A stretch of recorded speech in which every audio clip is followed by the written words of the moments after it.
No. There's no feeling more intense than starting over. If you deleted your homework the day before it was due, as I have, or if you left your wallet at home and you have to go back after spending an hour in the commute. If you won some money at the casino and then put all your winnings on red but it came up black. If you got your best shirt dry cleaned before a wedding and then immediately dropped food on it. If you won an argument with a friend and then later discovered that they just returned to their original view. Starting over is harder than starting up. If you're not ready for that, like if you've already had a bad day, then what you're about to go through might be too much. Feel free to go away and come back. I'll be here. Alright, thanks for coming with me on this trip. I'll understand if you have to take a break at any point. Just find a safe place to stop and quit the game. Don't worry, I'll save your progress, always, even your mistakes. This game is a homage to a free game that came out in 2002, titled Sexy Hiking. The author of that game was Jazzuo, a mysterious Czech designer who was known at the time as the father of B games. And B games are rough assemblages of found objects. Designers slap them together very quickly and freely, and they're often too rough and unfriendly to gain much of a following. They're built more for the joy of building them than as polished products. In a certain way, Sexy Hiking is the perfect embodiment of a B game. It's built almost entirely out of found and recycled parts, and it's one of the most unusual and unfriendly games of its time. In it, your task is simply to drag yourself up a mountain with a hammer. And that act of climbing, in the digital world or in real life, has certain essential properties that give the game its flavor. No amount of forward progress is guaranteed. Some cliffs are too sheer or too slippery, and the player is constantly, unremittingly in danger of falling and losing everything. Anyway, when you start Sexy Hiking, you're standing next to this dead tree that blocks the way to the entire rest of the game. It might take you an hour to get over that tree, and a lot of people never got past it. You prod and you poke at it, exploring the limits of your reach and your strength, trying to find a way up and over. And there's a sense of truth in that lack of compromise. Most obstacles in video game worlds are fake. You can be completely confident in your ability to get through them once you have the correct method or the correct equipment or just by spending enough time. In that sense, every pixelated obstacle in Sexy Hiking is real. The obstacles in Sexy Hiking are unyielding, and that makes the game uniquely frustrating. But I'm not sure Jazzuo intended to make a frustrating game. The frustration is just essential to the act of climbing, and it's authentic to the process of building a game about climbing. A funny thing happened to me as I was building this mountain. I'd have an idea for a new obstacle, and I'd build it, test it, and it would usually turn out to be unreasonably hard. But I couldn't bring myself to make it easier. It already felt like my inability to get past the new obstacle was my fault as a player rather than as a builder. Imaginary mountains build themselves from our efforts to climb them, and it's our repeated attempts to reach the summit that turns those mountains into something real. When you're building a video game world, you're building with ideas, and that can be like working with quickset cement. You mold your ideas into a certain shape that can be played with, and in the process of playing with them, they begin to harden and set until they're immutable, like rock. And at that point, you can't change the world, not without breaking it into pieces and starting fresh with new ideas. For years now, people have been predicting that games would soon be made out of prefabricated objects, bought in a store and assembled into a world. And for the most part, that hasn't happened, because the objects in the stores are trash. I don't mean they look bad or that they're badly made, although a lot of them are. I mean they're trash in the way that food becomes trash as soon as you put it in the sink. Things are made to be consumed and used in a certain context, and once the moment is gone, they transform into garbage. In the context of technology, those moments pass by in seconds. Over time, we've poured more and more refuse into this vast digital landfill that we call the internet. It now vastly outnumbers and outweighs the things that are fresh and untainted and unused. When everything around us is cultural trash, trash becomes the new medium, the lingua franca of the digital age. And you can build culture out of trash, but only trash culture.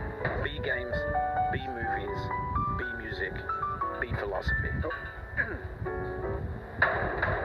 Maybe this is what digital culture is. A monstrous mountain of trash, the ash heap of creativity's fountain. A landfill with everything we ever thought of in it. Grand, infinite, and unsorted. There's 3D models of breakfast, Gen X's fanfic novels, scan magazines, green screen Shia LaBeouf, banned snuff scenes on LiveLeak. Facebook's got lifelike bots with unbranded adverts and candid shots of Kanye and Taylor Swift mashups, car crash epic failed GIFs, Russian dashcam vids, discussions of McRibs, discarded, forgotten, unrecycled, muddled, rotten, untitled. Everything's fresh for about 6 seconds, until some newer thing beckons, and we hit refresh. And there's years of persevering, disappearing into the pile, out of style, out of sight. In this context, it's tempting to make friendly content that's gentle, that lets you churn through it but not earn it. Why make something demanding if it just gets piled up in the landfill, filed in with the bland things? When games were new, they wanted a lot from you. Daunting you, taunting you, resetting and delaying you. Players played stoically. Now everyone's turned off by that.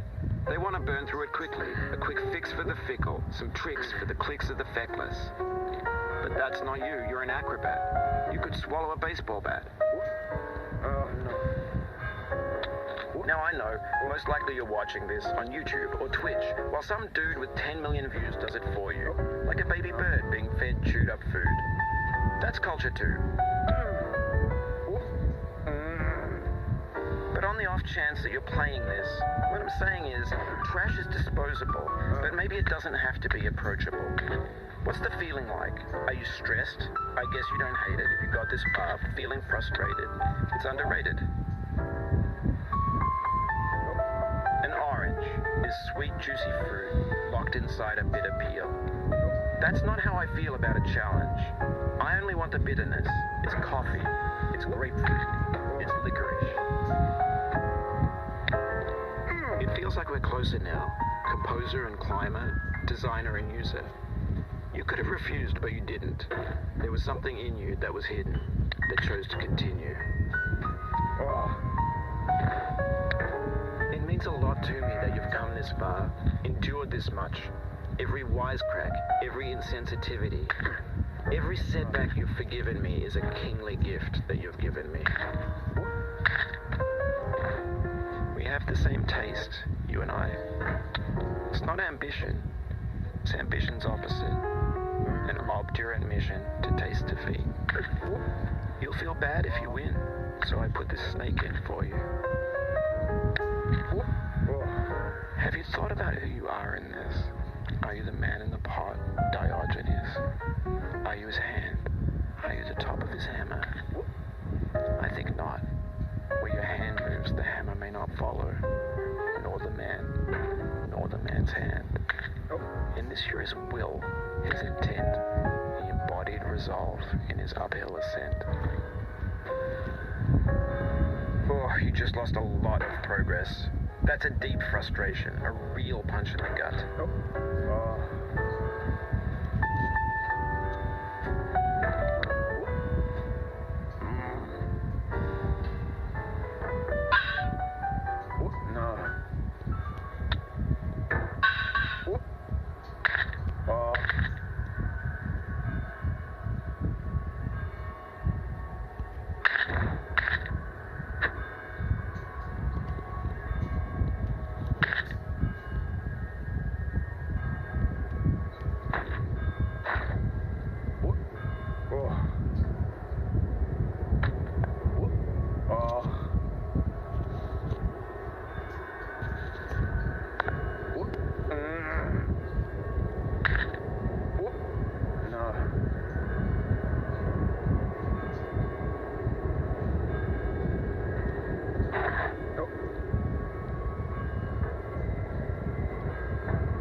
Sorry about that.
Now, you've conquered the ice cliff, the platforms, the church, and the rectory, the living room and the factory, the playground, the construction site, the granite rocks, and the lakeside. You've learned to hike. There's no way left to go but up. In a moment, I'll shut up. But let me say, I'm glad you came.